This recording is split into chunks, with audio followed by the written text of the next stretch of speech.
श्री सत्यनारायण व्रत महिमा अध्याय 4। आगे जब व्यापारी चल दिया तो रास्ते में ब्राह्मणों को धन देते हुए, दान करते हुए नगर से, उस राजा के नगर से चला और नदी के किनारे आया। नित्य कर्म करने के लिए रुका तो ब्राह्मण वृद्ध एक सन्यासी का रूप धारण करके भगवान प्रकट हो गए और पूछने लगे कि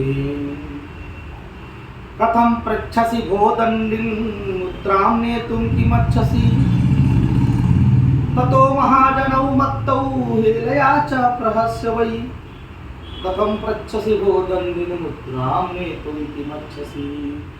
क्यों व्यापारी, तेरे नाम में क्या है बता। तब और इस तरह से धन के अहंकार में व्यापारी ने कहा कि चूंकि राजा ने भी दुगुना पैसा दिया था। क्या दिया था? दुगुना था। क्योंकि भगवान का स्वप्न है, इसलिए भगवान का शब्द अगर आ जाए, भगवान का नाम आ जाए कि तो भगवान ने कहा, कृपा किया कि स्वप्न दिया कि राजन तू व्यापारी को मुक्त कर दे, वो चोर नहीं है। तब तो ये स्टाम्प लग गया कि चोर नहीं है, और भगवान की आज्ञा है। अब राजा सोचा कि अगर कुछ और बढ़ा के दे दूंगा तो कल साइड हो सकता है विशेष आदमी हो सिफारिश करे कि भगवान बराबर हमें राजा ने छोड़ा। तो इस तरह से राजा ने धन और दे दिया। तो जब धन ज्यादा हो गया तो अहंकार आ गया। तो कहने लगा, हरण बहेड़ा बड़गुल वनास पाती बच्छनाग बबूदी भिवंड विडंग तेज पारा है। उसके मुलेटी मागी नीरज मधुम पल केसर कपूर काजू का सजी छुआरा है। पीपर पित्त परा सबंध पिपरा मूल आवला जमाइन और आलू बुखारा है। चिरौंजी चोवा चंदन सुचारू इलायची लवंग लोबान सोठा खारा है। तेजपात धनिया सौंफ जीरा काली मिर्च और हींग हल्दी आदि गरम मसाला है। सालिम सुपारी सूरती सहर बनारस की कत्था कानपुर श्वेत कटनी का काला है। जबा खार जहर मार जावित्री जाफरान सिंधिया सुहागा सौट अमिलताश आला है। साध सफेदा सीप सांभर नामक शेंधा गरी केर भोला बड़ा कलकत्ता वाला है। लता पत्रादिकम चैव वर्तते तरणं मम। महाराज, हमारे गांव में तो भाजी तरकारी फूल वनस्पति धनिया मसाला इत्यादि हम व्यापारी है, क्या चाहिए महाराज? बाबा ने कहा, मुझे तो कुछ नहीं चाहिए, परंतु तेरी वाणी सत्य हो। सत्य निष्ठुरम चा बचा, तू झूठ बोल रहा है। निष्ठुर माने झूठा। तू जो बोल रहा है सत्यम भवतु ते बचः, कि तेरी वाणी सत्य हो। अब इसके बाद गया नहा, तो जो है नहाने की उद्देश्य से कि चलो स्नान कर लें, और मन में सोच रहा कि अच्छा बाबा को बेवकूफ बनाया।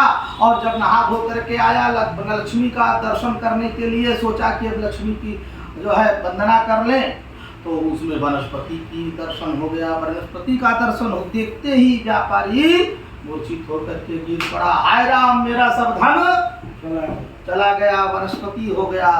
तो इस प्रकार से जो है व्यापारी मूर्छित होकर गिर पड़ा।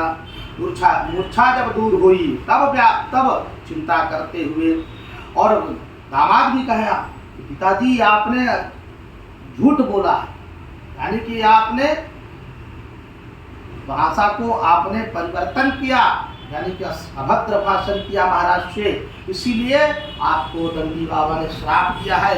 इसीलिए आप जा करके नंदी बाबा से नमस्कार करके उनसे जो है सारी बातें बता दीजिए, तो कृपा करेंगे तो आपका कल्याण हो जाएगा। इस प्रकार से जो है नंदी बाबा के शरण में गिरा और कहा, महाराज मुझे क्षमा कर दीजिए, मुझे धन मिल जाए, ऐसा आशीर्वाद दीजिए, न है नहीं तो मैं आपके चरणों में प्राण दे दूंगा, आपका चरण और मेरा प्राण। इस तरह से नंदी बाबा ने कहा, गतसो को न कर्तव्यो भविष्यति नैव चिंतयेत वर्तमानेषु कार्येषु वर्तयन्ति विचक्षणाः। चिंता से कहती है कि मैं चिंता से कहती है कि तू बड़ी नहीं है, मैं बड़ी हूँ।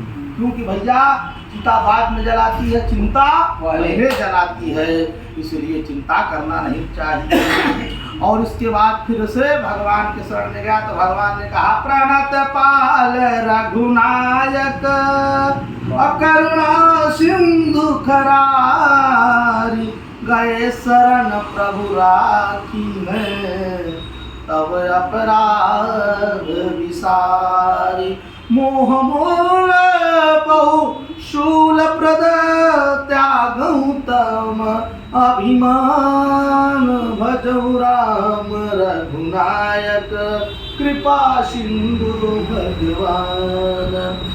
इस प्रकार से भगवान ने व्यापारी को समझाया कि व्यापारी तू कोई अपराध किया है उस अपराध को, अच्छा संकट के समय जितने भी कुकर्म करते हैं हम सब याद आ जाता है, जितने पाप करते हैं संकट के समय दुख के समय सब याद आ जाता है।